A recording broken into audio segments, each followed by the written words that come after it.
Up Late. From Marshall University in Huntington, West Virginia, you're Up Late with Jamie Lothiego. Tonight's guest, comedian Tom Foss, and music by Paul Calicote. And now, your host, Jamie Lothiego. Thank you, ladies. All right, calm down. There's Courtney right there. Thank you all for being here in the studio audience. What a big crowd tonight. Thank you for watching us at home on MyZTV. And thank you, Stephanie Perry, for getting the door. We really appreciate you being here. No problem. Tell us a little bit about yourself. Hi, I'm Stephanie Perry, and I'm from Barboursville, West Virginia, and I'm majoring in public relations and a minor in marketing. Thank you, Jamie. Back to you. Oh, how polite. She said thank you. That was so nice. Thank you, Stephanie. Miss Marshall. Miss Marshall. She knows that. Courtney, how are you doing? I'm absolutely fantastic. Excellent. Now listen, you are doing an outstanding job on the show. Thank You know you. that. Everyone at home, they love you. Everyone I talk with is like, hey, let Courtney take over. And I tell them, shut up. It's not funny. But we do a thing here that not that many people know about, and I think tonight is a perfect night to do it. Wouldn't you agree? I would definitely agree. It is a new segment we like to call Courtney's Corner.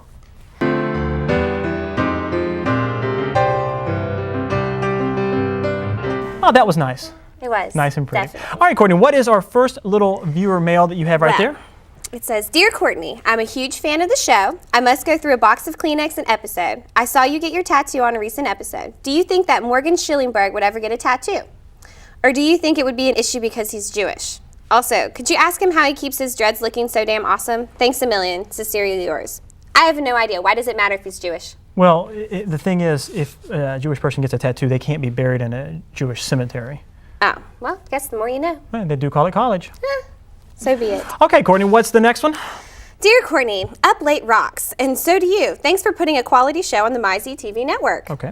You know what's funny. I love watching your show, but I really enjoy watching Half and Half. That's the show that comes on after Up Late.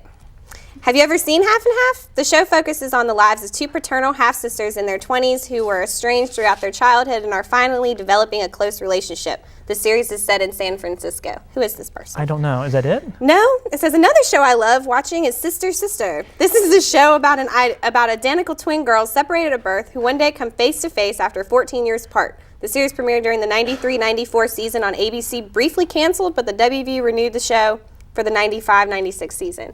I was like 8.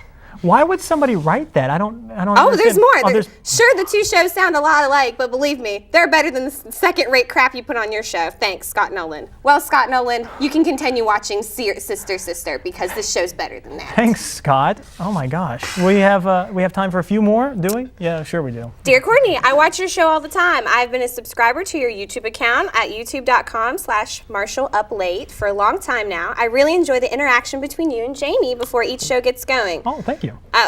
I also noticed that Jamie is constantly surrounded by young, beautiful girls on the show. There seems to be a constant theme of Jamie making sexually charged quips throughout interviews and with attractive females.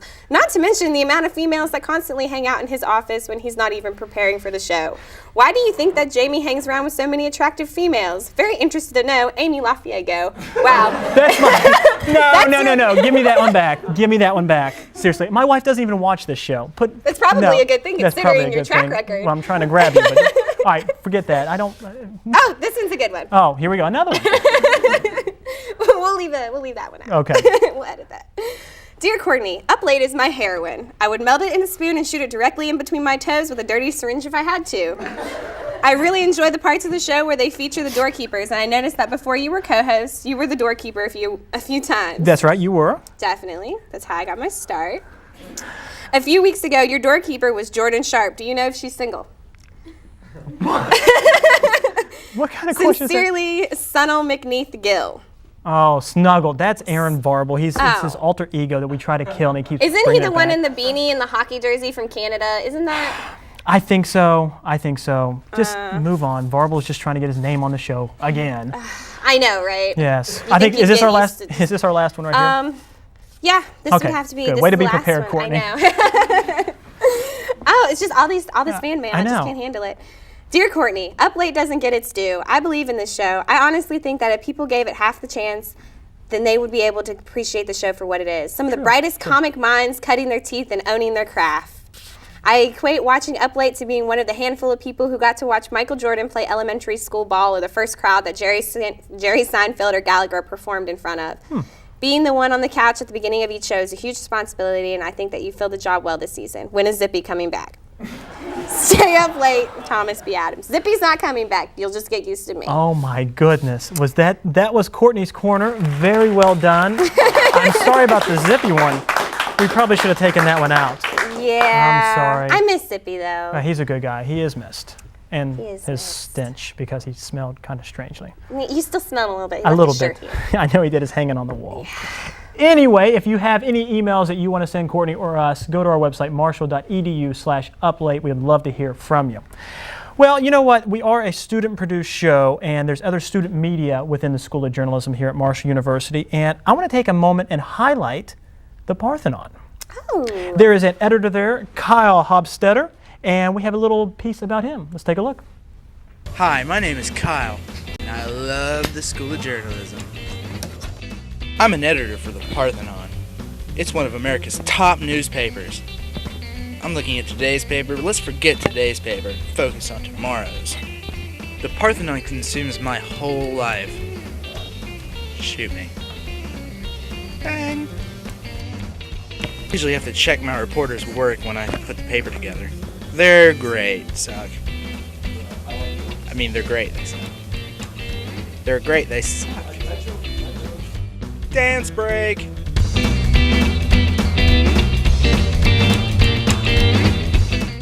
Well, that's a look at my daily routine. Thanks, and read the Parthenon. Damn. He loves the Parthenon, doesn't he? I know. I'm glad somebody's interested in it. All right, that loud shrill you just heard whistling, that was our stage manager, Patrick Webb. I just want to give him, thank you for doing that, making it sound like there's a lot of people here. You know, he's been asking me for weeks to do this bit, and I guess it's time. He wants to do something called extreme soccer juggling. Take a look. Hi, I'm Patrick. And I'm Patrick, and this Is Extreme Juggling.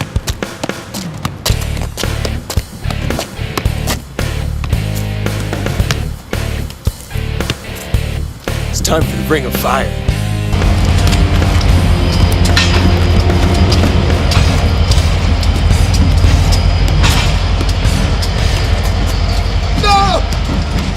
That was Patrick Webb's soccer juggling. And then we had a, is it true? No, Congratulations. No. Are you serious? I'm not pregnant. Not Well, it's on the pregnant. screen. It's right there. It's it has to be true. What did I'm you so sorry. stay with us after the break? We'll be joined by comedian Tom Foss. Don't go anywhere. It's You want your ad-free.